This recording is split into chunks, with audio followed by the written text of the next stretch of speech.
after another amazing lesson. I hope you enjoyed that one because me and Hannah, we were glued to our screens watching it. I mean, we watched it a couple of times before, but every time we watched this lesson, we're like, wow, oh my God. Wow. And then another picture came up with another one and another amazing one. And I was like, absolutely, yeah. So we have got the amazing Sandra from Nomad Stitches right here, right now with us. She's the amazing designer who delivered that beautiful color work. Hello, Sandra. Hi. I didn't realize I was live already.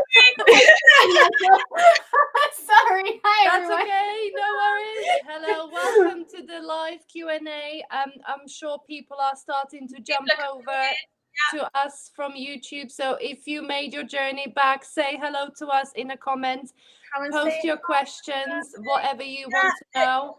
Gabrielle is here. It was amazing. Loved the video. Fantastic. So did we. There we go. Hi, Everyone's everyone. saying hello. We're so happy to have you with us. Hopefully there'll be some questions from people if you wanted to ask anything. Here we go. We've got a question, but first question. Great question. There we go. So Sandra, you go first. Yeah, well, you know what? Literally at this second, I was realizing that I did a colorful class and I'm not wearing anything colorful. So I just had a little hunt in my office and I didn't have anything close by. So anyway, I'm wearing my Candelaria cardigan. This is the first one that was born of this series. And yeah, really fun to wear, really fun to make too. It looks beautiful, yeah. So I'm wearing my Adelaide lace sweater. This is the one I mentioned in our previous Q&A. So this is the pineapple lace yoke. It's worked top down. So yeah, that's what I'm wearing. And Hannah's really colorful for us. I don't have anything colorful. I don't really do much color. But this is my Skittles poncho. It's 2 rectangles. It's so nice. Easy. So easy, and I didn't even bother weaving in the ends. I just made tassels out of them. Yep. Win-win. Absolutely. So we've got lots of people popping in to say hello, but before we get into the comments, let's just remind ourselves of the beautiful We Crochet giveaway. Hannah, I think the code is by you. So if you scan that QR code, it will bring up a Google form that you need to fill out with your email address, and you will be entered into a giveaway where you can win a $40 gift card to go and spend on a crochet.com website. Grab yourself all the colorful yarn you need to make one of Sandra's beautiful colorwork sweaters, which we're gonna dive into in just a moment. And we have also got a 15% off code if you wanted to go and do some shopping over on the crochet.com website. Grab yourself some yarn and get garment making. And these comments are just coming flooding in, so let's get through them. Let's not miss anyone. Where did I get to? Oh, this is an awesome one, saying I'm working on one of Sandra's patterns while I watch. That is really cool. What are you making? Tell us which one you're making. Yeah, you have to tell us what you're making at the moment.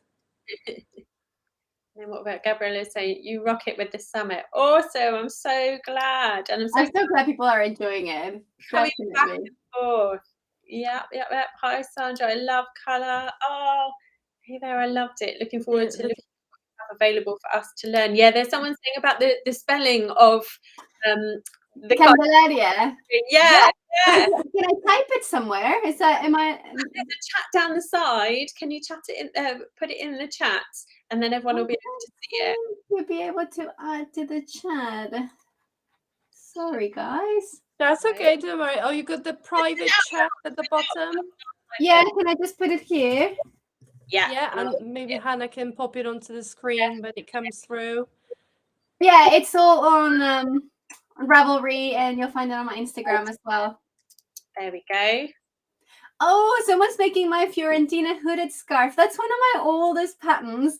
Oh. And it's so special because I designed it when I was living in Italy, and I did a little bit of a tour through Italy. And this one, I took pictures of it when I was in Florence, and it was just one of those, memories. Oh, fantastic. I think they're using yarn stash. It's color work as well, is it? Well, it's I think it's stripy. I think I swapped every row, if I remember correctly. Oh God, that was like 6 years ago. So, but yeah, I think so. Okay, we have a question. We have a question from Stacey Ann. What's the best method to transition colours when changing at the end of rows? Cut and weave in ends, or carry them over to the next row and then cut and weave in ends? Good. That is a very good question. I think it all depends on what kind of striping you're working with. Like if I'm working, this sounds very nerdy, but if you're working flat, it all depends on if you're doing odd rows or even rows, for example. So if you're working even rows, you're able to go and come back and then catch it up again. But if you're working odd rows and you work one row and then you come back, you're not going to be able to catch it on the other side. So you have to cut the end, and that, that's just what you have to do. If you work in the round, I always carry it on the inside. Like I do my best to weave in as least possible. You don't want to carry too many. Like if you're doing like a project with a bunch of colors, like you don't want to carry like a huge thread like in the inside. But I mean, you could take 4 or 5 maybe if you're taking like thin threads, and yeah, do your best to avoid. And then if you carry yarns on a flat piece, you can always do an edging to hide those threads that you're carrying along, or tack them in by kind of twisting them with your working yarn.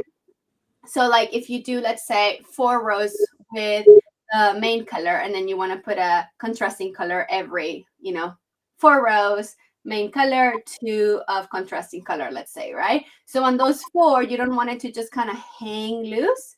So what I do is I would tack it by twisting it with my main color and then continue. And that way it kind of carries up, but without hanging loose on the side. And that's a very, very neat trick that I learned on my book when I was making my book, because I did a lot of color work. And it helps a lot. Yeah. The way that the more stuff you do with something, you find like these little hacks and tricks to save you time, and say just out of, because you're like, I just don't want to do that end again. I really don't want to do that again, do you? And you find a way to make it work. That's exactly what I was going to say. Like sometimes out of my own laziness, you kind of invent techniques and stuff because I don't want to do this. Yeah. So I'm going to avoid it at all costs, and I'm going to just, fiddle it somehow to come up with something so I can avoid it. And I feel like a lot of people that are following patterns, they're like, oh, there's a certain way, a right way of doing things, which is true. Like there are a lot of right ways of doing things, but there's also a lot of fudging that goes into crafting. It's like, what works for you? What makes it good for you? Like, even if it's a mistake, it's like, well, it's 1 stitch, just add it, like, or take it away. Yeah. Like it won't make much of a difference. And like, it's just all about making it work and making it look good to your standards, right? Obviously, but I think it's fine. And do you know what I always say when somebody talks about mistakes? I don't call them mistakes. I call them unique maker's mark. Exactly. Because you're the only one who knows about it. So it's your unique mark to say, right, that's my work because I know where the mistake is. Yeah, 100%. I literally have an end that I haven't weaved in this one. And I'm pretty sure this garment, it's like 4 years old or something like that. And I just refuse to weave it now because you know what? It makes it more special. Yeah. It's something in your pocket too, Yeah, I put my hand in the pocket and I'm like, oh, there it is. Yeah, and the whole of this weekend, Sandra, has been about like us telling makers that like we're just normal people too. We leave ends, we fudge things, we make mistakes, we don't know everything, but we have a lot of knowledge to be able to share with people. Definitely. Yeah. Loads of people have messaged like overnight saying, oh my gosh, yeah, I absolutely think I have the confidence now to have a go at garments, because people are so scared of them, aren't they? Yeah, and I understand, I think it's good to be respectful of something that's new and be like, okay, this is going to be a task, it's going to be a learning opportunity, like we're going to do it, but also like just kind of jump for it. Like there's so much information out there. There's so many like means to figure it out. And if you can make a scarf, you can make anything, like I feel like stitches are stitches, rows are rows at the end of the day. Like, especially if you're following a pattern, like there's so much help with just like knowing what's next. You know what I mean? Yeah. Which is very, very helpful. Yeah. We've got a question from someone from Canada. Yep. would it be easy for me to change some of my previous mosaic purchase to standard mosaic? I've never done standard. So Oh, great question. it is a good question. Yeah, well, in the way I do mosaic crochet, I separate it into standard mosaic crochet and single row mosaic crochet. And not everyone does this. I feel like a lot of people just call mosaic crochet, and like you kind of have to figure out which technique they're using. But I wanted to separate them in my book and in my patterns and stuff like that. But they're the same exact charts. They're just followed in a different way. They're read differently. So what I call standard mosaic crochet, you basically work 2 rows, like we all watch the video, but you work 2 rows with the same color, right?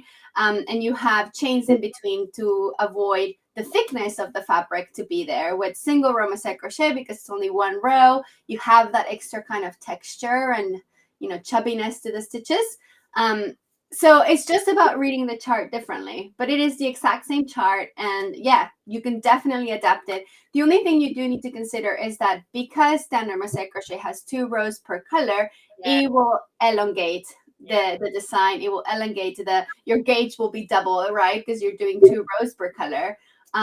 Except with the single row, you're working on the back loop, so it's a little bit longer, I guess, but not exactly like double. But you know, you do have to take care of gauge. Make sure that if you're making a garment, like, you know, don't don't just pick and choose.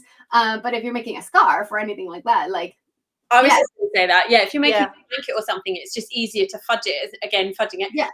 You could just change your hook size maybe and know that your drape's not going to be quite the same, and then end up with a similar size blanket. So yeah, exactly, it's doable, isn't it? Yeah. Talking about mosaic crochet, can I give you guys a massive sneak peek that I haven't even talked to anyone about? And I'm so excited because this has been in the works for so long, and I finally have the right yarn for it. But I'm actually working on a mosaic cardi. Oh wow! So the mosaic jumper is one of my most popular patterns like ever.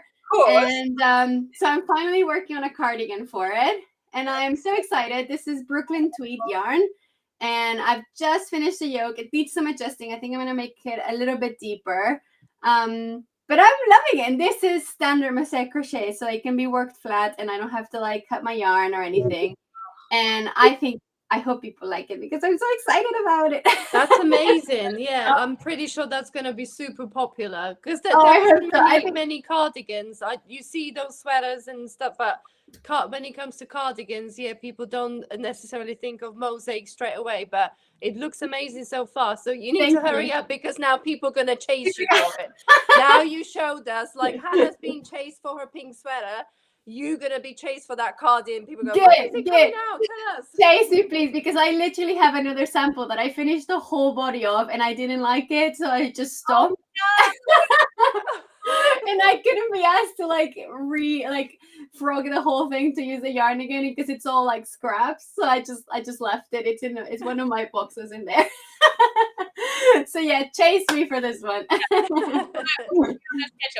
least with one of the sweaters I was wearing yesterday, like it's done, it's tested.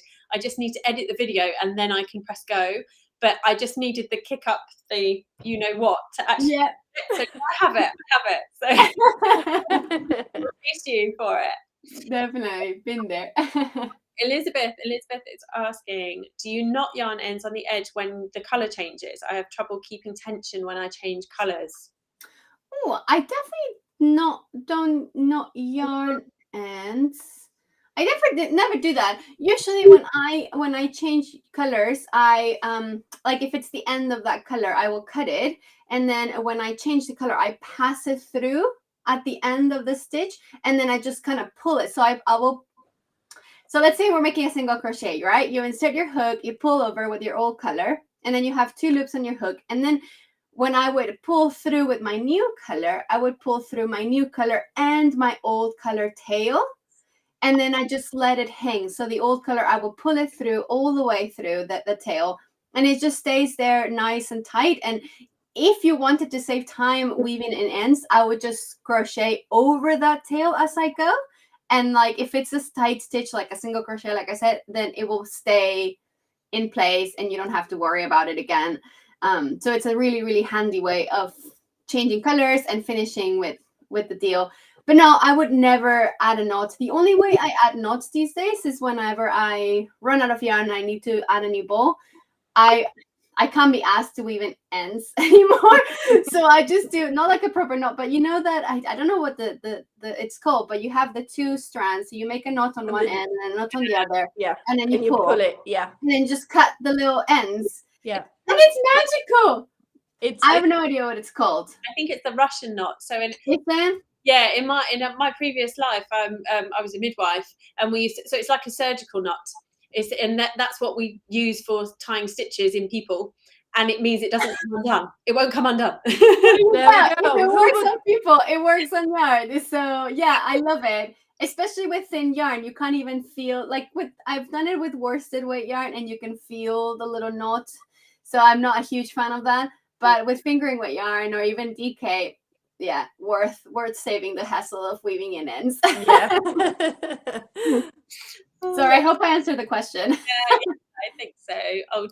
Julia's talking about her mistake. She calls it a design element. I love that. I love Brilliant. it. Yeah, Definitely. Yeah, another great name. Another great name for it. And someone said, "Oh, I'm so sorry. I'm tired. I fell asleep." So it's really someone got up at 5 a.m. Sandra, to start watching with us. Yeah. One over in the States. So someone over in California, because it's such a huge time difference, but they got up at 5 a.m. this morning to come and watch our summit.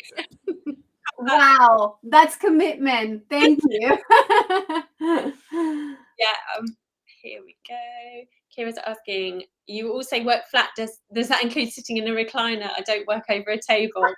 I love that question. Yes, I have perfected the flat crochet, actually, where you just like lay as far back as you can on the sofa. Well, I don't know if this is sarcasm, but just in case it is, and it's a real question.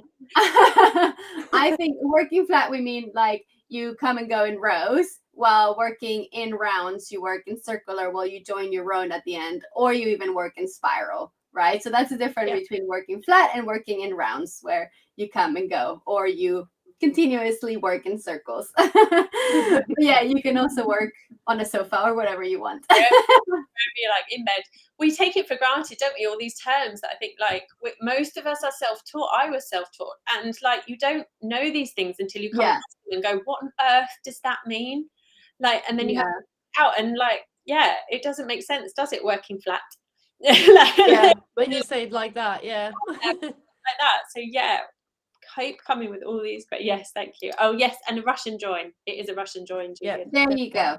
Good to know the name of these things. But yeah, I feel like I've learned a lot of these little tiny tips and tricks just from like watching random videos on YouTube, or like following other people like on their Instagram. Like they'll just randomly put like, oh look, here's a great way of doing this, and I'm like, oh, I never thought about doing that, and like I feel like they expect, because you're the designer, like all the tips and tricks, but like I've learned so much. Like I've been crocheting for like 20 years, and just like every time I start a new project, I'm like, how am I gonna do this? And like I feel like I learn something new every single time, so you never really end. This is exactly what we were saying with Hannah earlier. Even when we were preparing this summit, we were obviously watching all the videos and putting all the content into the places where it needed to be. And many times after we watch one of those videos, there would be a message come through from Hannah, or I would message Hannah. I was like, oh my gosh, did you see that video? Did you know that? I didn't know that. And we were both sat there kind of like writing little notes. I'm like, right, this is very useful. I'm going to remember this. So Can I tell you about the newest trick I learned that I had no idea? So I saw someone that they wash their finished garments in like a regular soak with yarn soap, whatever. But to make it quicker to dry, they just put it in the washing machine in a spin cycle. So it takes away all the juice, and then you just lie it flat, and it's almost dry. I was like, oh my God, life-changing, because I had no idea you could do that. I didn't even know a machine had a spin cycle. I figured out how to work it. And like all my garments now dry overnight. Because like, this is a bit embarrassing, but I like avoid washing my garments because I'll never dry. So yeah. We've got one of the lessons later today is Veronica talking about washing stuff. And I watched it and I was like, it really scares me. I'm too much. it really scares me. So I just don't do it. So I just put more perfume on. It's fine. Oh yeah. Oh, I mean, definitely. I feel like, especially if you work with wool or like a natural material, that it's like, I smell, I'm like, that's just sheep smell. It's still fine. I now feel like, having watched your video, Veronica, that I have the confidence to actually wash my stuff. Fantastic. Well, and you know, even if you don't, there is still a few different things you can do before you absolutely have to wash your sweater. So yeah, you have to watch that one later with us. Yeah. Jessica said, I love your colourwork and just ordered your book. Yay! Thank you so much, Jessica. I hope you enjoy it. You are going. So we need to say Sandra has got an amazing book. Have you got a copy handy somewhere? Yeah. Hold on, let me just grab one. Show us. It's absolutely amazing. Just if you look at the cover, look at that. Absolutely amazing. Colourful crochet knitwear. So yeah, absolutely amazing book. If you wanted to go and grab it, it's available on Amazon, isn't it? Yeah, if you guys go to the YouTube channel, on my YouTube video, you can find all the links. And obviously, if you buy it from Amazon, I get a little percentage. So it would be great if you use my link. But yeah, a lot of people ask me about the whole knitwear thing, because like knitwear is, you know, more related to knitting, and crochet, it's like crochet wear. Like, that's a weird word, but yeah, I know. I feel like a lot of the times crochet gets like a bad rep for garments. Like, it's like, you talk about knitwear as this like whole group of things that you can wear that are knitted from yarn, but we don't include crochet, and I think that's a bit of a mad thing to do. I don't want to say a bad word. But in Spanish, actually, I'm from Mexico and I speak Spanish, and in Spanish, tejer is the verb to knit, but it's also the same verb to crochet, and like, it's just the difference is the tool that you use. So you tejer with 2 needles, or you tejer with a hook. Like, it's the same verb, and it's all about what you make, like what tool you make, what tool you use to make the things, you know? So in my head, it's like knitwear is anything that's tejido, you know, and it doesn't matter what you use to tejer, to make it, to knit it. But, you know, it's just about making something that you wear, and that is made out of yarn, and that is done using, you know, a tejido technique. It's really hard to explain. but I wanted to kind of represent that whole, like, it's actually garments that are crocheted, you know. It's like something that you can actually wear, not just like a piece of cardboard, or, you know, like kind of like the same image that we have of crochet garments, you know, that is just not shapely and not like professional looking or whatever. So I wanted to kind of represent that in the crochet world. So hopefully that comes across, because I've heard some fun comments. The theme that's been running through this whole weekend is that we feel like, you know, crochet garments are really coming to the front now, and they're really not that you need to compete with knitting garments, but we're kind of showing that, yeah, they can. I mean, this isn't terribly refined because it's just 2 rectangles, but that doesn't like, you can have the best of everything with crochet. Yeah. You can have really refined, dainty patterns, and you can have really, you know, chunky stuff. You can have all sorts of things. Yeah.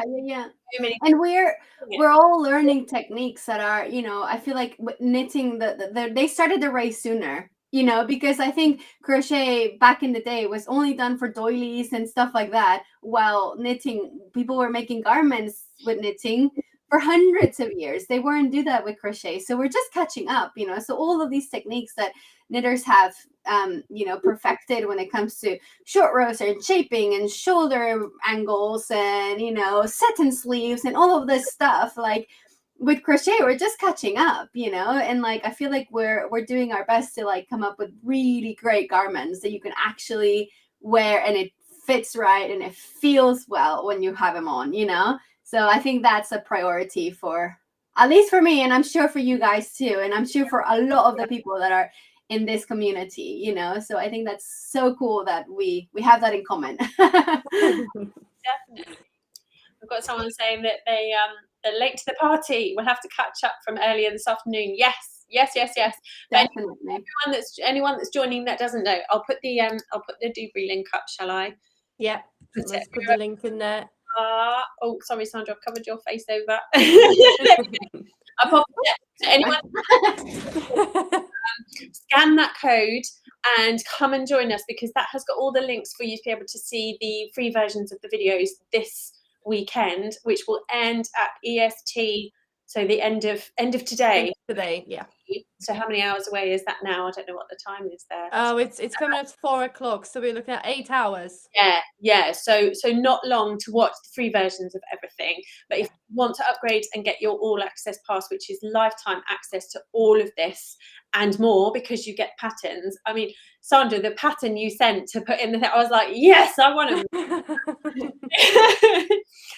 That's a good one. I think it was the top you were wearing in the video as well, wasn't it? Yeah, I don't think that was on purpose, but it actually is the one I was wearing in the video. Yeah. It's beautiful. Yeah, if you want to upgrade and get your all access pass, you can do that as well, and then you'll make sure that you don't miss anything at all. Yeah, definitely. Yes. Sorry, someone is asking there about getting a PDF version of the book, and I don't know if a lot of people know this, but you actually can get the ebook version on Amazon as well. And I don't know about prices, but you can get it there. So yeah. Awesome. Oh, someone's saying they're so inspired to give your patterns a go. Yes, this is what fantastic. That's what we're Thank you so much, Jessica. Oh, and this is an interesting comment saying, surprised and happy to learn that crochet cannot be done by a machine. It's truly handmade. Yeah, and this is why it's so interesting to see lots of it on the high street now at ridiculous prices. And I know. We all know the time and the effort and that goes into making it. So yeah, it's a big thing. Yeah, it can't be a fashion statement. It has to be, kind of like a life thing. Like it's a person's livelihood, like hands that make things. Yeah, for sure. What's Kira saying here? By the way, I'm extremely intrigued by both traditional textures and patterns. One would link with Mexican Spanish culture. Yeah, it'd be cool to visit around the world with traditional. Definitely. I do feel like a lot of my designs do have a bit of like, I don't tend to like focus too much on the fact that I'm Mexican and use that, but I do get inspired by a lot of things that came from my culture or places that I have visited. For example, Mosaica Gunesh, which is the one that I was wearing and the one that's the pattern. That one was inspired by, this is a bit weird, but I was in Granada at a hammam, and it's a hammam. It's like a Turkish bath. So you're in this like beautiful, beautiful room, kind of like a mosque looking inside, and beautiful tiles everywhere, and like these giant pools that are heated, and you just sit in like hot water. It's really weird, but it smells delicious and it's all like steamy. So you get a bit like lightheaded and funny. And I remember like sitting there and just like loving life and looking at this tile and being like, oh my God, like I need this in my life. You know what I mean? How can I crochet that? Yeah. And like I just had this image that I was like, I need to make this. And literally as soon as I got home, I emailed Chandy from Expression Fiber Arts, because her and I have worked together quite a bit. And I was like, I want to make this and I want to do it with you. Can you make me yarn to match these colors, basically? And she's like, yeah, and like we work together to create this image. And it's like, I'm not trying to appropriate, but I am trying to get inspiration from all these cultures that are around us and experiences that I've had. And and as a Mexican, as a traveler, and like I think a lot of the times those imageries, those traditional textures and patterns like Sierra is talking about do come into my designs because they are part of my life. You know what I mean? And I think everyone should do that. Everyone should like experience life and then bring that into their art and whatever it is that they make, and kind of share it with the world.